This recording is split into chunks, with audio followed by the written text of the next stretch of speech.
Hanouna. Merci d'être avec nous sur Europe 1.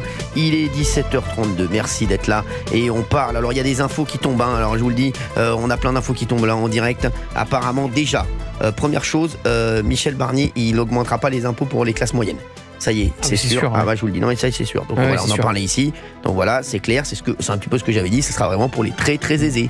Voilà, les très très aisés. Voilà, on ne sait pas, on en parlait il y a un instant avec Philippe Erlin, notre économiste, on ne sait pas ce que ça veut dire très très aisé, mais en tout cas les classes moyennes c'est non, voilà, ça c'est sûr.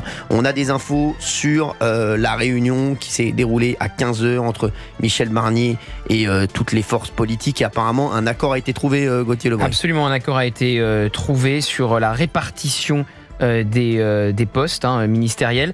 Il y a 16 ministères de plein exercice. Il y aura 7 ensemble pour La République, un Horizon, 2 Modem, 3 LR, un divers droite, un divers gauche et un UDI. Il y aura 38 ministres en tout, donc après évidemment des ministres délégués. Non, mais pour dire aux auditeurs d'Europe 1, un accord a été trouvé, donc forcément, ça y est, Michel Barnier reste pour l'instant. Michel Barnier, bien sûr. On parlait de démission hier, on parlait de démission tout à l'heure. Oui, bien sûr. C'est clair, il reste. Et moi, qu'est-ce que je vous avais dit, Gauthier Lebray ? Vous avez raison. Merci, raison. Mais il l'a mis sur la table, cette démission, pour que les différents partis je vais vous dire, Gauthier, je vais vous dire un truc, Gauthier, que je pense. Vous savez, les mecs qui pensent qu'il y a une chose au bout du bout, c'est sauver leurs fesses. Oui. Et je peux vous dire qu'à un moment, quand tu te dis, tu vas te retrouver chez toi ou sur la plage à faire du char à voile, tu te dis, on va y aller, on va trouver un accord. Donc, j'avais aucune info, mais je connais l'humain. Je vous le dis, là, dans ces cas-là, c'est sûr et certain, ils se sont réunis, ils se sont dit, là, les mecs, on trouve un accord, on va se retrouver tous comme des cons, retour à la case départ. Donc, terminé. Et là, c'était sûr qu'ils allaient trouver un accord. C'est certain. Et il faut dire que les macronistes ont donc la part belle, et c'est moins de renouvellement que ce qui était prévu avec 7 ministres ensemble pour La République, anciennement Renaissance, et donc macroniste. Donc il y a 7 ensemble. Il y a 7 ensemble pour La République, absolument. Il y a combien des autres ? Combien de républicains ? Alors, je vous le refais. Donc, 7 ensemble pour La République, un Horizon, 2 Modem. Donc, Horizon, c'est le parti d'Édouard Philippe. Le Modem, c'est le parti de François Bayrou. Donc, ça fait peut-être 10 ministres. Ça fait 10 ministres. Donc, un tiers de plein exercice. Parce qu'il y a les ministres délégués ensuite et les secrétaires d'État. Ça, on n'a pas encore la répartition de l'ancienne majorité présidentielle. Donc, dans les ministères de plein exercice,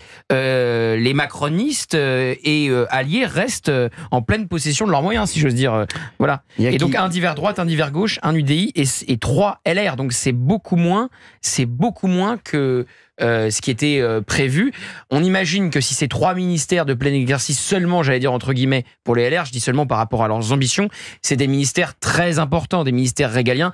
Évidemment aussi le ministère de l'Intérieur, puisqu'il y avait une concurrence, on le sait, entre Bruno Retailleau et Laurent Wauquiez. Si les LR ne prennent que 3 ministres de plein exercice, ils doivent prendre ces ministères-là. Est-ce qu'on ne ferait pas un pari là, à 17h35 sur Europe 1 ? Vous dites Bruno Retailleau à l'intérieur. Je pense que Bruno Retailleau a ses chances à l'intérieur. Oui, je pense que Bruno Retailleau a de grandes chances à l'intérieur parce que c'est un candidat de compromis, c'est-à-dire que c'est un républicain, mais ce n'est pas Laurent Wauquiez. On sait qu'Emmanuel Macron n'était pas favorable à ce que Laurent Wauquiez rejoigne la place Beauvau 2027, les ambitions de Laurent Wauquiez, tout remonte au ministère de l'Intérieur pour ces raisons-là. Voilà. Donc vous pensez Bruno Retailleau ? Je mets une pièce sur Bruno Retailleau, absolument. D'accord. Je mets une pièce sur Laurent Wauquiez.